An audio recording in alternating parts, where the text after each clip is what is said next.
Yes, reka nongere mbifurize kugira ibihe byiza. Nizere ko aho muri hose merewe neza, nizere ko muguwe neza gatanu kuri gatanu, nizere ko ubuzima bumeze neza. Baye ikaze rero muri studio za Ibendera TV. Turi itariki 14 Gashyantare muri uyu mwaka w'2025. Twizere ko aho muri mumerewe neza. Kugeza ubu ngubu umujyi wa Bukavu nawo nyuma ya Karehe,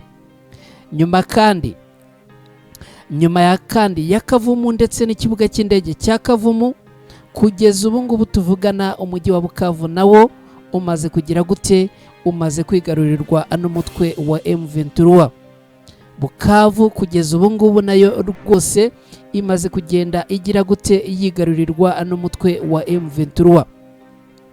Aya ni amakuru mbazaniye, aho mu kanya gatoya ngiye kuza mbagezaho operasiyo zagiye zikorwa, operasiyo zakozwe rwose bikaza kurangira uyu munsi ubaye amateka muri Repubulika Iharanira Demokarasi ya Kongo, by'umwihariko ku mutwe wa M23. Ntujye kure rero, ntucikanwe, wowe ukorera like na subscribe hano ku Ibendera TV. Ubundi mu kanya gatoya ndaje amakuru tugenda tugira gute, tuyava imuzi n'imuzingo.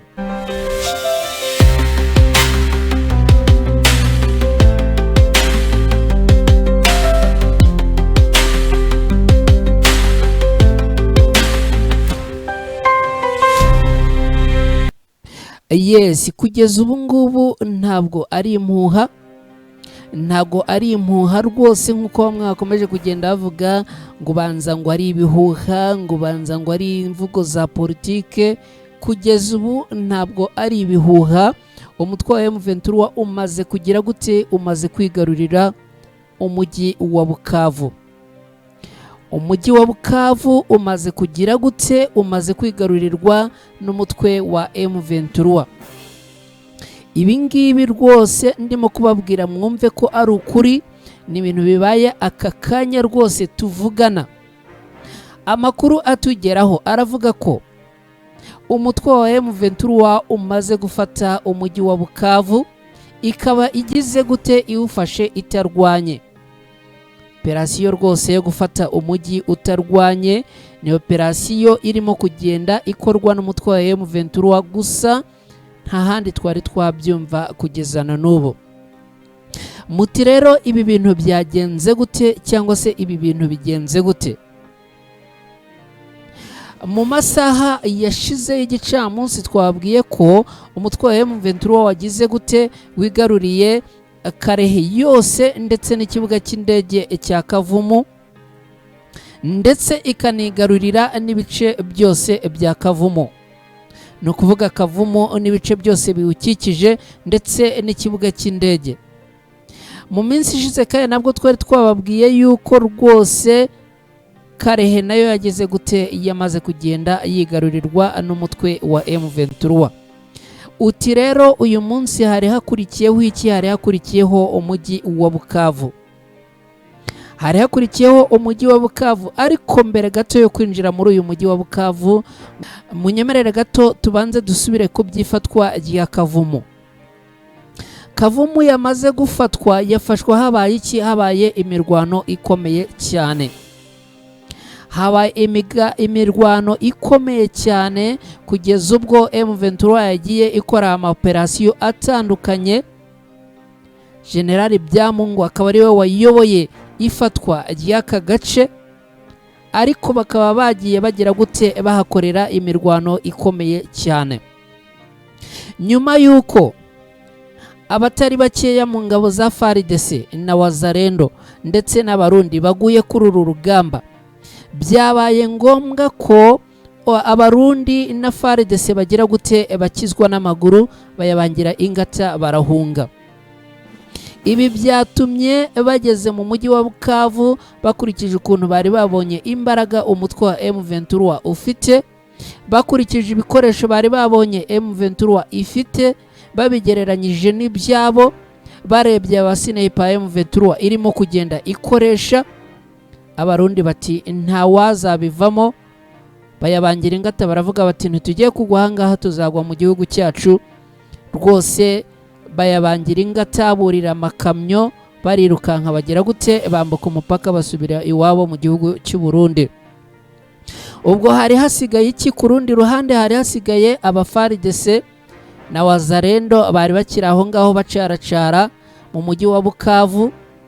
Bamaze kubona yuko abarundi bayabangiye ingata, barangije baravuga bati ibi ngibi ntago byavamo, nabo bagira gute, nabo bashyira bugeri, baravuga bati rwose nibishaka bizadukoreho, ariko uru rugamba Kisekedi azagire gute, azaze kurwirwanira. Nabo babagize gute, bayabangiye ingata. Ubwo mu mujyi wa Bukavu hari hasigaye iki? Hari hasigaye abaturage. Ubwo rero ibi byabaye ngombwa ko umutwe wa M23 ugira gute, winjira muri uyu mujyi wa Bukavu, ugenda wisanga rwose, kuko yaba izi ngabo za FARDC bari bamaze kugenda bakinagira, yaba izi ngabo z'abarundi bari bamaze kugenda bagira gute, bayabangira ingata. Narabwiye ku munsi w'ejo bundi ko ingabo z'abarundi zari zirimo kurwana nk'abiyahura, barwana nk'abishora, barwana nk'abari mu minsi yabo ya nyuma, barwana nk'abenda gupfa cyangwa se nk'abashaka gupfa. Ibi rero nibyo byaje kugira gute, byaje gutuma imbaraga bari bakoresheje babona yuko ziri hasi y'iza M23, birangira bageze gute, bakimara gutsindwa bahise bagira gute, bahise bayabangira ingata. Uku gufata uyu mujyi rero, umujyi wa Bukavu wamaze kugenda ufatwa, uku gufatwa k'uyu mujyi wa Bukavu ugafatwa n'umutwe wa M23, zikawinjiramo zemye rwose, nta kibazo n'iki na gitoya bafite, nta kibazo n'iki na gitoya abikanga. Byaje nyuma yo kwigarurira uduce turimo Kabamba, Katana ndetse na Kavumu n'ikibuga cy'indege kibarizwa hano muri Kavumu. Amashusho yafashwe na bamwe mu batuye mu mujyi wa Bukavu yagiye yerekana inyeshyamba za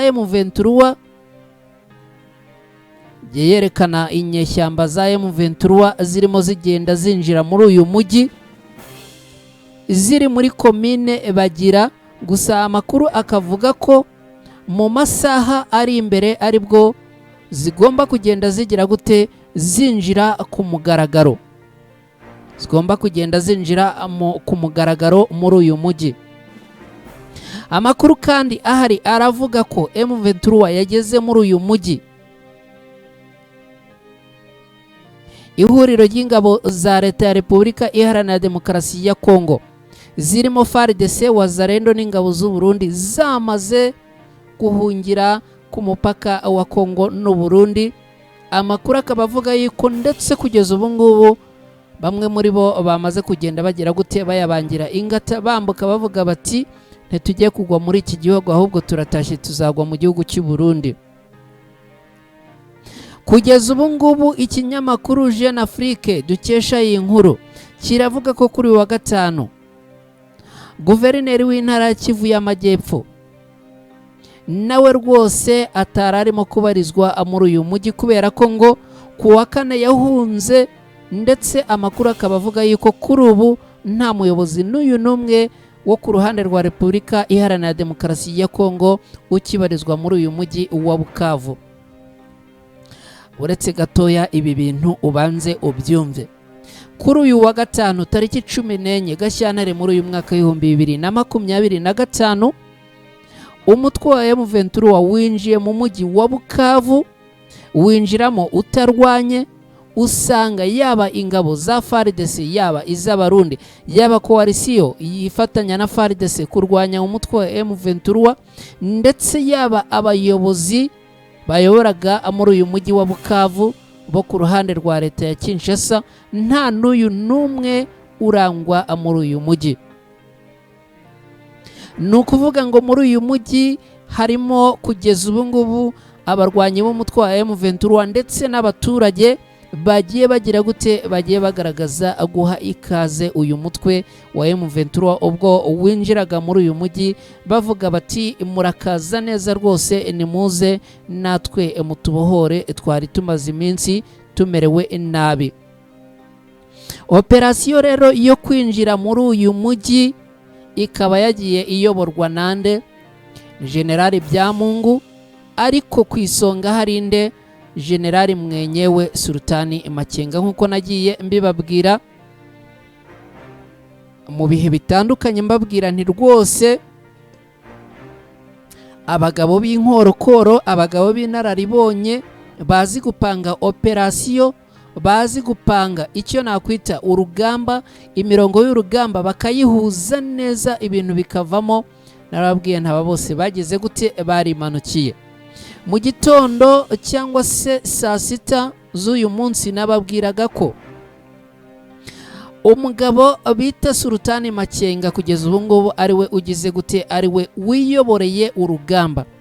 Mbabwira nti niba yamanutse akaba yitsimbye, niba ari gupangira urugamba kuri satelite, niba ari kubigenza gute, mbabwira nti ntago mbizi, ariko icyo nababwiye cyo nuko kugeza ubu ngubu uyu mugabo rwose ariwe uri kugira gute, ariwe uri kwiyoborera urugamba, ndetse ari nawe uri kugira gute, uri gutanga amabwiriza. Kugeza ubu ngubu rero tuvugana, ifatwa rya Bukavu rije nyuma y'ibyumweru bitatu gusa umutwe wa M23 ufashe umujyi wa Goma. Kugeza ubu abatuye mu mujyi wa Goma barabyina intsinzi, baravuga yuko ubuzima bumeze neza cyane, barabyinira ku rukoma rwose.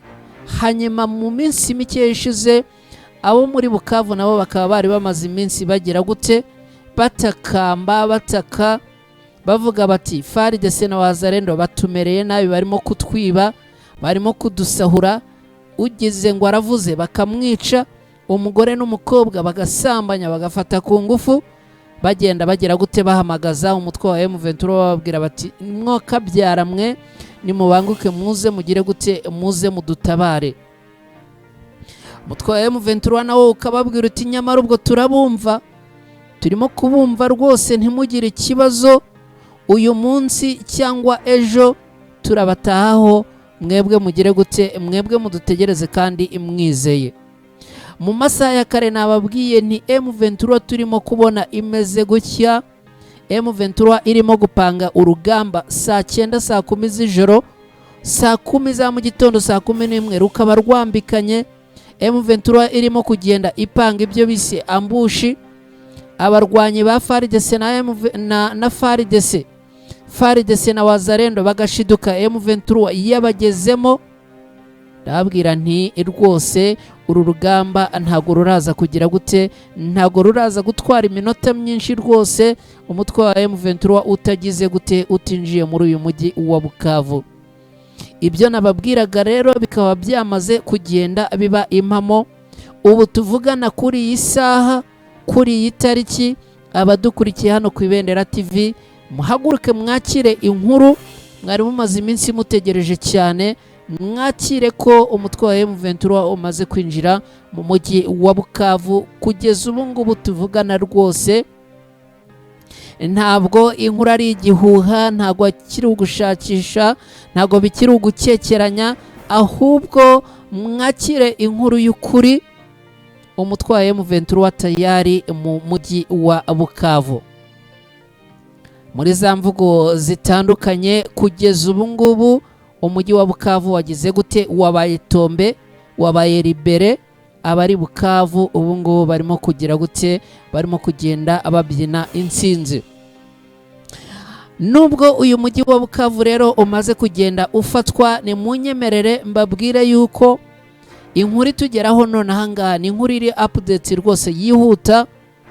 Kugeza ubu abasirikare 212 bose ba FARDC cyangwa se ba Repubulika Iharanira Demokarasi ya Kongo bahunze imirwano yabashyamiranyije n'umutwe wa M23 bamaze kugenda bakatirwa igihano cy'urupfu.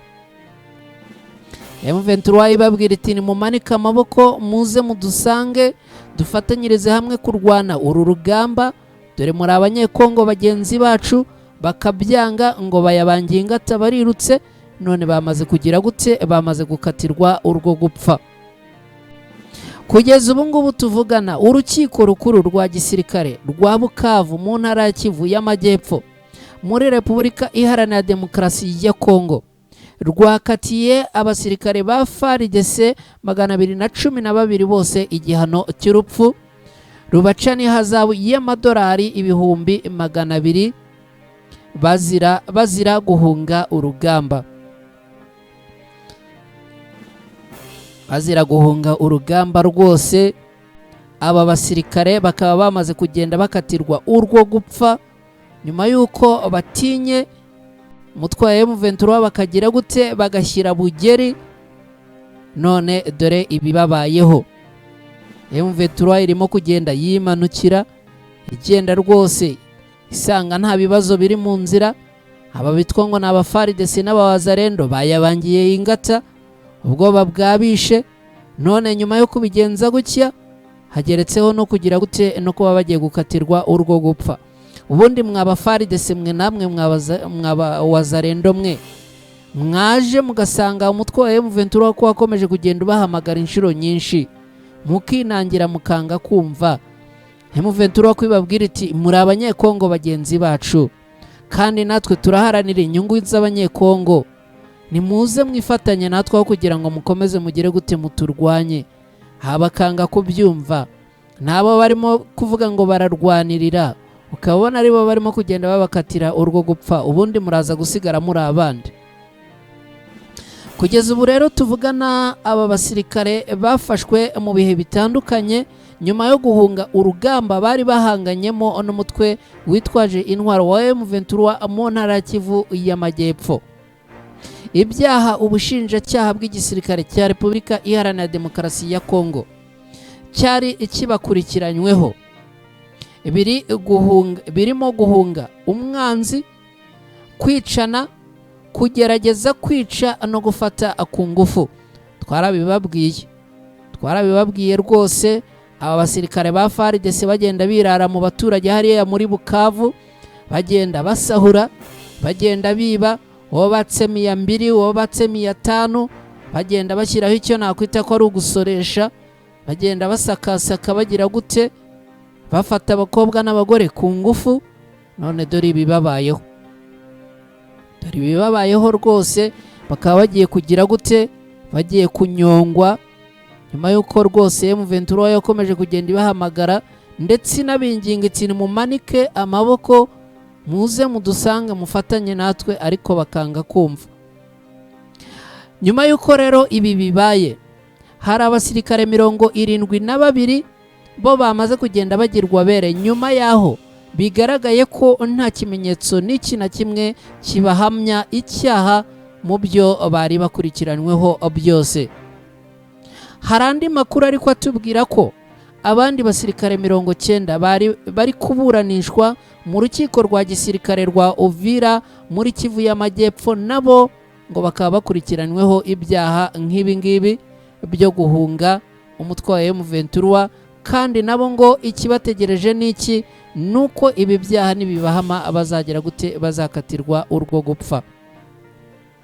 Ibyo rero ibirimo kugenda bivugwa ni updates mbazaniye, ariko updates nyamukuru cyangwa se inkuru nyamukuru ikaba ari yo kubabwira ko kugeza ubu Bukavu yagize gute, yamaze gufatwa n'umutwe wa M23. Ibyo byo rwose ni impamo, ibyo byo rwose nta kubishidikanyaho. Ndabisubiramo, ndaza gusohoka muri studio mbisubiyemo inshuro nyinshi. Kugeza ubu ngubu umujyi wa Bukavu wamaze kugira gute, wamaze kuba atombe, umutwe wa M23 wamaze kuwigarurira. Ibyo byo rwose ntago bikiri inkuru, ahubwo byabaye impamo cyangwa se byabaye amakuru. Umutwe wa M23 ukomeje kugenda rwose wigarurira ibice bitandukanye. Hanyuma rero umujyi wa Bukavu ubatombe, abatuye Minembwe namwe nizere ko ubwo ngubwo noneho agatima kagize gute, kasubiye mu gitereko. nyuma y'uko ku munsi w'ejo rwose mwari muri kugenda muhura n'ibibazo bikomeye cyane muvuga muti FARDC na Wazalendo barimo kugenda badusahura, barimo kutugabaho ibitero, bakatwica, bakatugirira nabi. M23 rero yaje, nizere ko ubwo namwe agahenge kagize gute kamaze kugenda kabageraho.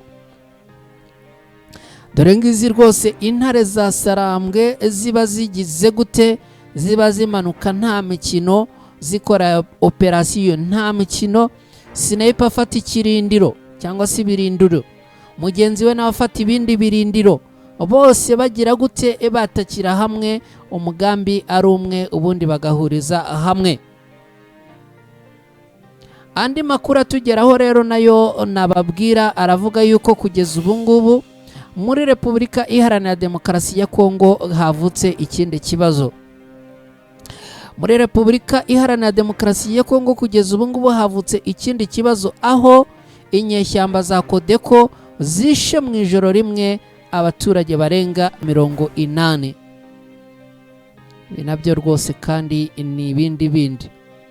Umuryango w'abibumbye Loni watangaje ko mu ijoro ryo kuwa tariki 10 rishyira iya 11 Gashyantare muri uyu mwaka w'ibihumbi 2025, umutwe witwaje intwaro wa Kodeko wiciye abaturage barenga 80 muri teritwari ya Jugu mu ntara ya Ituri muri Repubulika Iharanira Demokarasi ya Kongo. Loni ikaba ibingibi yabishyize ahagaragara uyu munsi, ivuga ko ari operasiyo cyangwa se ari ubugenzuzi yakoze. Ibi bikorwa rero ngo bikaba byarabaye hagati ya tariki 10 na 11 Gashyantare muri uyu mwaka 2025.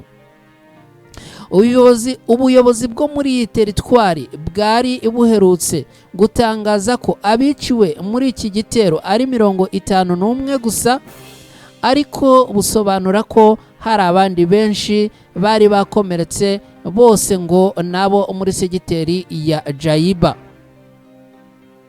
Umuvugizi w'igisirikare cya Repubulika Iharanira Demokarasi ya Kongo muri Ituri, Lieutenant Jules Ngogo, yatangaje ko bagerageje gutabara abaturage ba Jayiba, ariko bakaza gusanga ngo Kodeko yamaze kubica. Ubuyobozi bw'ubutumwa bw'amahoro bwa Loni muri Repubulika Iharanira Demokarasi ya Kongo, no kuvuga MONUSCO, batangaje ko abarwanyi ba Kodeko bicishije abaturage ba Jugu intwaro za gakondo, no kuvuga imihoro, no kuvuga amahiri n'amacumu n'ibindi.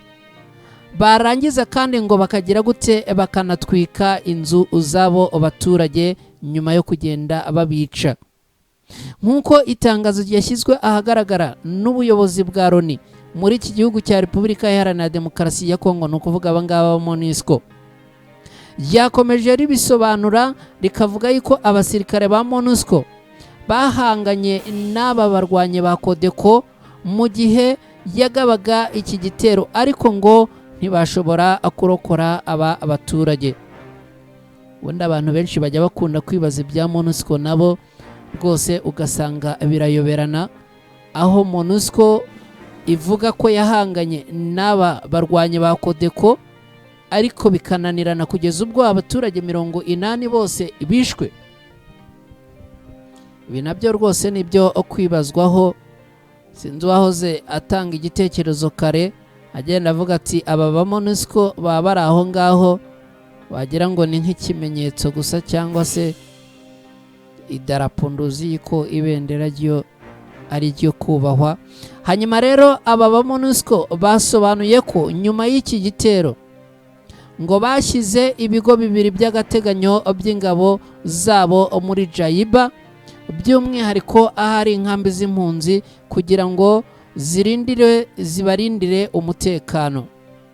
Kwibaza ngo ese ibi byakozwe abantu bamaze kugenda bagira gute, bagenda bitaba Imana, ubwo nta wamenye byari byo. Gusa itangazo rikavuga yuko rwose abantu bagera kuri 80 bamaze kugenda bitaba Imana. Ubona ko ari ibintu rwose bibabaje cyane, ubona ko ari ibintu bibabaje binateye n'agahinda.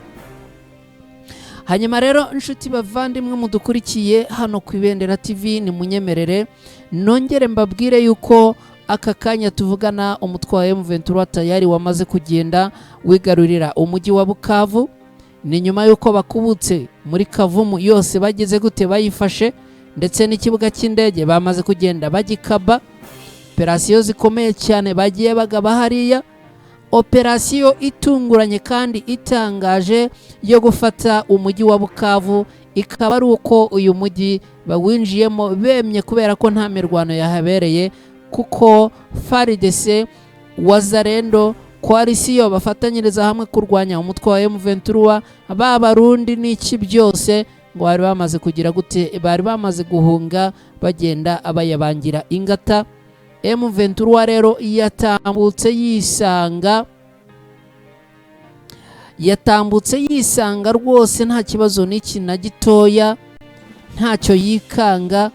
Ubundi ubwo ngubwo gahunda ikurikiyeho n'iki, ni ukugenda amakuru angeraho aravuga ko muri iri joro rwose ari na gahunda ikomeje, ari ukugenda bakora za operasiyo zo kugenda zicenshura cyangwa se zigenda zivumbura aduyi, bagenda bakora operasiyo urugo ku rugo, umuturage ku muturage, hanyuma ubundi bakagenda bashyira ibintu ku murongo.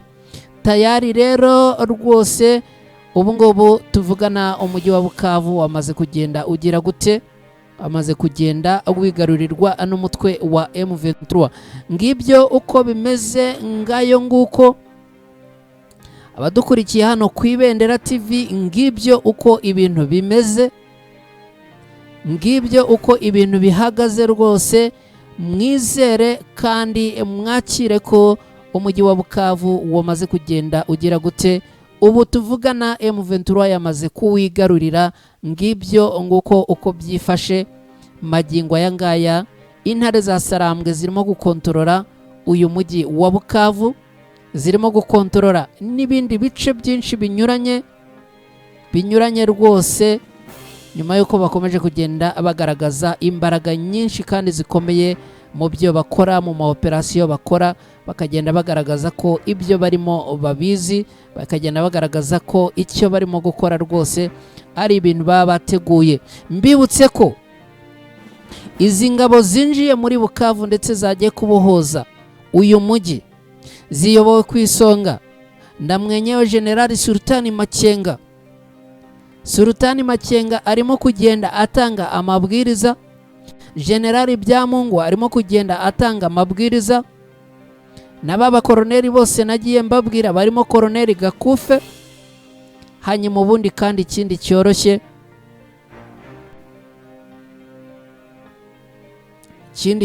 rwose kirimo no kugenda gifasha aba bagabo mu byo bakora, nuko barimo barwanirira uburenganzira bwabo. Baravuga bati twakira n'ubundi urupfu ntago rwadukanga, n'ubundi uko tubayeho ntago bidushimishije, turimo turarwanira amahoro, turimo turarwanira uburenganzira bwacu nk'abanyekongo, turimo turarwanira uburenganzira bw'abanyekongo bagenzi bacu, turimo turaharanira yuko umuturage abaho neza, turimo turarwanya ruswa, turimo turarwanya akarengane, turimo turarwanya imiyoborere mibi, turimo turarwanya inda nini, abayobozi bagenda bakagera mu ntebe barangiza bakarega agatuza, ibyo kongera kuzatekereza ku muturage wo hasi bikarangirira aho ngaho, ahubwo bakagira gute, bakagenda bihaza bikwiza. Ibi ngibi rero M23 ikavuga yuko rwose ibigomba gucika. Ikindi kintu kandi M23 iharanira kandi ivuga ko iri kurwanira, ni ukurwanira akarengane n'ikimenyane. Ibintu byo gusumbanya abantu, bamwe bakabaha faveri zimeze gutya, abandi bakabatsikamira, bamwe bakabemerera ibingibi, abandi bakabaheza. Ibingibi M23 ivuga yuko itagomba kubyihanganira, ko iharanira ko buri muturage areshya n'undi, ko iharanira ubutabera, ko iharanira amahoro, ko iharanira gutsindwa cyangwa se kurwanya ruswa, n'akarengane n'ibindi bibi bitandukanye nk'ibyo ngibyo. Ngayo nguko rero nguko uko byifashe ngibyo ibya M23 kuri iyi tariki ya 14 Gashyantare muri uyu mwaka w'ibihumbi 2025. Amateka kabagize gute? Amateka kaba yiyanditse, amateka ariyanditse rwose, ndetse yiyandika abugira kabiri ubwo M23 binjiraga muri uyu mujyi wa Bukavu batarwanya, nyuma yuko abo barahanganye bagize gutya bakayabangira ingata.